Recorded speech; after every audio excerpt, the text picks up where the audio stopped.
Thank you, Margaret. Thank you, ladies and gentlemen. And I want to seize this opportunity to thank Professor Nagla for inviting Nepal Agency African Biosafety Network of Experts to participate in this conference. We want to see how agricultural policies enhance or constrain to food security in Africa. It could be both. It could be both an enhancer or obstacles to achieving food security.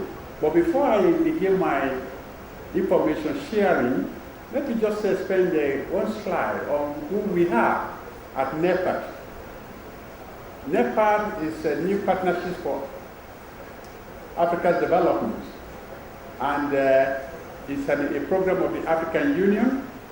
It's the think tank of the African Union, and we are based in South Africa, and it was transformed from a secretariat to an agency in January 2011. And what are the focus? These are our areas. Number one, agriculture and food security. And you know, as far as Africa is concerned, this should be our priority. And NEPAD is there to actually see how Africa can be part of the global economy, how we can contribute to improving the livelihood of our populace, and make Africa actually be proud of its achievements.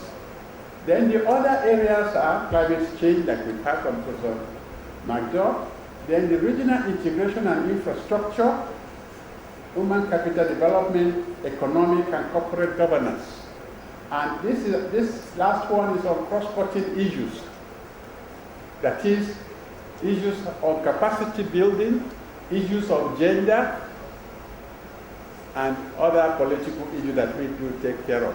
So that is all we are. And our own section is called the African Biosafety Network of Expertise. And we are based in Ouagadougou, Burkina Faso, and another node in Kampala, Uganda. But you can visit us at this website. Now let us look at what has been happening, or what happened in the 20th century agriculture. Number one is the issue of mechanization. And two, the use of fertilizers. And then pesticides. Then genetics that actually brought us here. If you look at these four innovations, it has actually helped countries in Asia compared to what we've been able to do in Africa. So we have, for the developed country, they actually have a lot because they applied this long ago and they tend to be complacent with their achievements. But we are still grappling with our situation. Why do we continue to have this perpetual food deficit in Africa? Number one, just because of limited resources. You can talk about it, human or capital. Then low agricultural productivity. Then we find out why is it so. Then diminishing land and water. We've had that from Professor Michael today. Poverty and poor distribution of food. We've been told today also how we actually could have as much as 30 to 40% post-harvest losses. Then the issue of infrastructure, storage and transportation. And we've heard so much about our population, then the poverty, the low purchasing power, and this issue of war, civil strife. And we know now in Central Africa this is disturbing. Now, what are the issues concerned with this food production? As of now, you see, Africa spends between 30 and 50 billion per year to import food. Just last year, 2011, the Nigerian Minister for Agriculture told me that they spent $14 billion to import food to Nigeria. Granted, maybe Nigeria can afford that, but you can see the situation in other African countries that may not be able to afford it. So This could have been funds that could have been used for infrastructure and other social and economic matters. Then we know by in another 15 years, it could actually rise up to 150 billion if we do not do anything. Prior to 2008 financial crisis, Africa grew faster than the most world regions, with more than 40% of its countries with an average GDP growth of 2.3 to 3.8%. So these are some of the issues we need to know and grapple with. How can we help the situation? So the threat to food security in Africa are all this. The fact that we've been doing nutrient mining in our soils. I was quite impressed when the Egyptian farmers were telling us about how much they spend on fertilizers. The sub-Saharan farmers do not spend as much on fertilizers, and so they keep depleting the soil. Then the poor varieties that they keep growing, safe seed that has been going on for generations, poor crop management, and all these other issues that we have with us. But you know, every country in Africa now has what is called ATA, Agricultural Transformation Agency. And this is from our political leaders at the AU. And say, okay, how do we transform African agriculture? And these are the issues that we have to deal with. But number one is the one I circled there. Seeds, fertilizer, crop protection, irrigation, and equipment. These are the issues. But if you look at the last one now, is the proactive policy and regulatory reform. So we need political will and political commitment to be able to achieve this. That is, you must have your laws in place, investments in infrastructure, research and development, training, input subsidy, and environment. That is where I'm actually, my talk will be on this issue, the last point there. So, these are just some of the cereal varieties that are in production, but if you look at sub-Saharan Africa production in 1980 and 2000, so you can see, compared to the rest of the world, even North Africa, that's a marked difference there. Maize production also, look at African production. I'm sure you are familiar with that, I won't waste time with that. Then the use of chemical fertilizer, we've heard so much about that today. So the main challenges actually with African agriculture are the low investment and productivity, the poor infrastructure, and all these things. And then what climate change will exacerbate it because of what we've been practicing, the poor agricultural practices. So in 2003, NEPAD started what is called the Comprehensive African Agricultural Development Program, CADA, to achieve 6% growth rate in agriculture. And it has 4 pillars. Pillar 1, to deal with land and water. Pillar 2, for rural infrastructure and trade. Pillar 3, for food supply and reducing hunger. And then research and development. And what we did, what NEPAD is doing actually, to make African leaders agree to increase this public investment in agriculture by a minimum of 10% of their national budgets to raise agricultural productivity by at least 6%.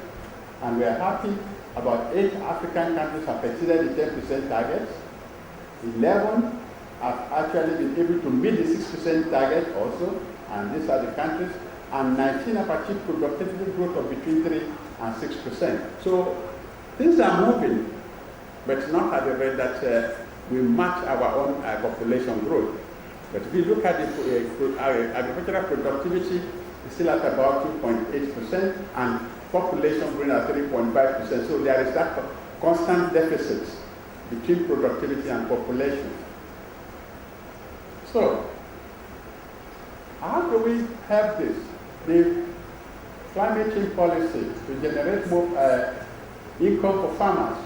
These are all the data we've come up with, and this is actually a more difficult thing to achieve because of the general political inconsistencies. Now, I want to take you to what IFAD and IFPRI did in their research and outreach cooperation. They identified and disseminated policy options that will enable the rural poor to benefit from climate change. And these are the other options. To access agricultural markets on better terms. We have not been able to do well on trade. And if you look at some countries that have even adopted technology, the price kind of thing they get from the markets are so discouraging that they said, okay, maybe they will switch to another commodity just to be able to make more money. And then we have to strengthen country program capacity to address policy issues in agricultural and rural development. And this is by sharing policy knowledge and innovation. So, also, there are other outputs, program outputs, that are centered on policy. You know, IFPRI is all about policy on food productivity. The option that will actually enable the rural poor to engage in benefits from climate change mitigation and carbon markets. So we have all these that are actually pro-poor. And if we don't look after the rural population, Africa will not get it right, because a lot of people are in the rural areas. And if there is no way of keeping them there, they then have massive urban migration, and that will affect everything. So these are the actions to adapt and mitigate food price problems. Like somebody said this afternoon, that the increase in price will actually be, food prices will cause problems if we don't do something now. For developing countries, we have to increase investment in agricultural, rural infrastructure, and market access for small farmers. And then to expand social protection, rural and urban, for the poorest. And what are the big institutions doing, like the CGR and the National Agricultural Research Systems?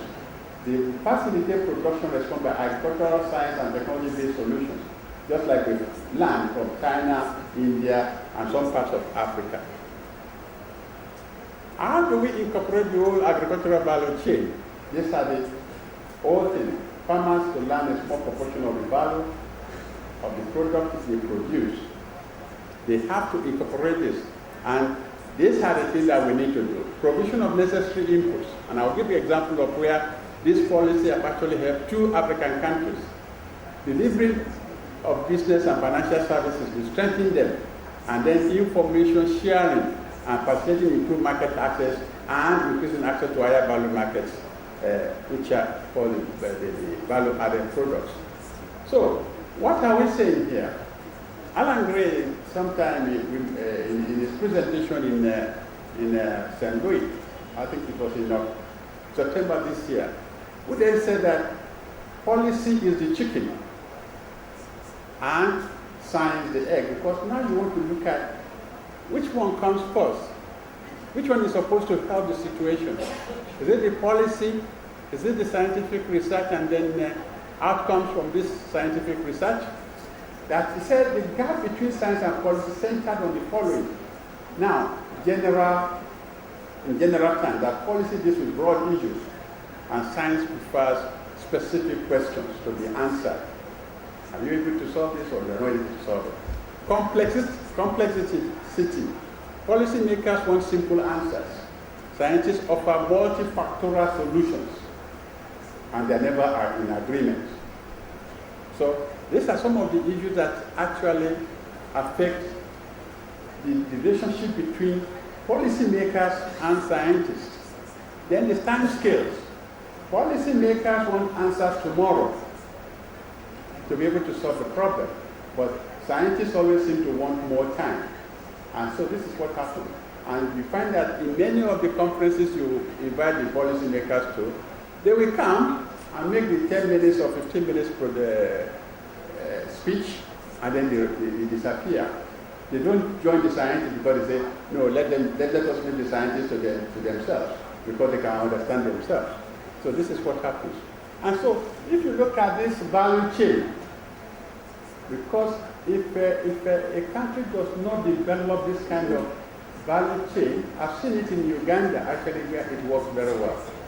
We may not get it right in Africa. So you look at what are the crop improvement technologies, and here we can also use biotechnology, to water management, and then to the whole essence of local breeding and getting the seeds to the farmers who will cultivate them and be able to get this. At every level, there must be some values added.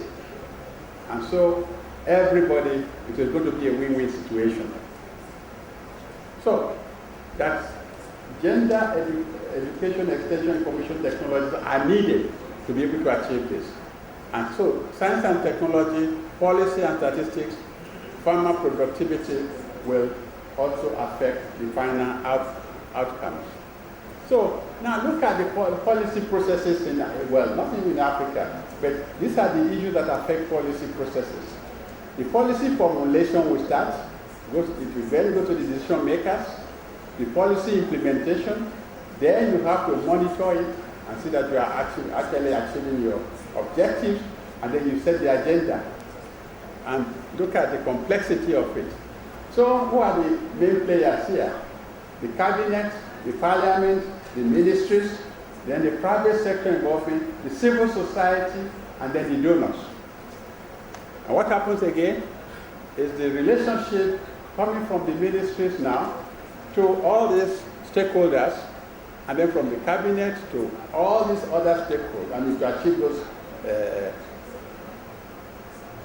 objectives, and from the parliament, civil society, from the donors, private sector, and then you have this kind of complex situation. So this is what happens. And so it's very confusing and very complex. So we have to do something to get it right. And I better stop it because probably we don't even know which are talking to each other. Now let me just say two examples of how policy has affected agricultural productivity in Africa. The first one is Zambia. Zambia implemented two very successful input subsidy transfer programs in the 2000s. The fertilizer support program and the food security pack, whereby they provided inputs to farmers. And then there was a huge success. They had surplus maize. So that was what they concentrated on. But what happened? There was a lot of budgetary and administrative cost. It was not sustainable. So these are some of the issues we had. In 2005, 2007, Malawi had a successful smart subsidy, also following the same pattern. But they did not learn to actually prepare themselves from how Zambia did not get it right. So that was one of the mistakes.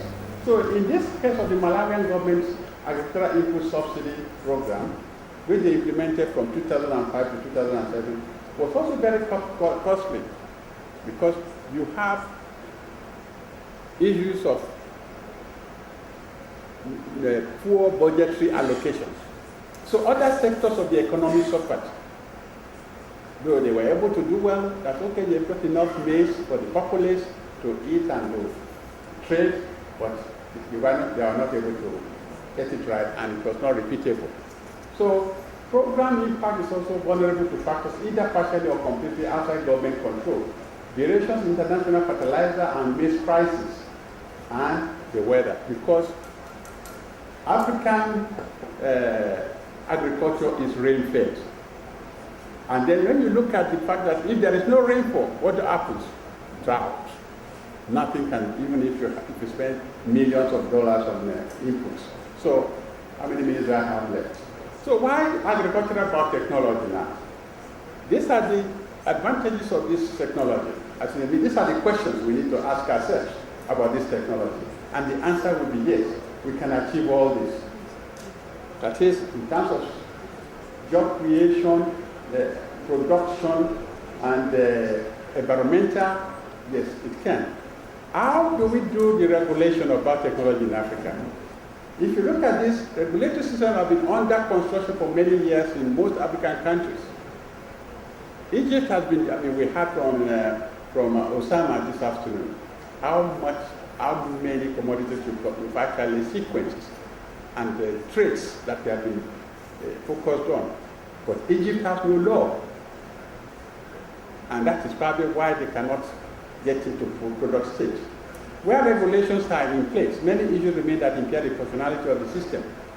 The private sector, who will come and invest, cannot go to any country where they have strict liability, because they know they can go to jail if they make any small mistake. So there are models that actually are not based on science, and so prevented them from this access to the technology. If you look at the functional national biosafety framework, this consists of policies, laws, regulations, guidelines, etc.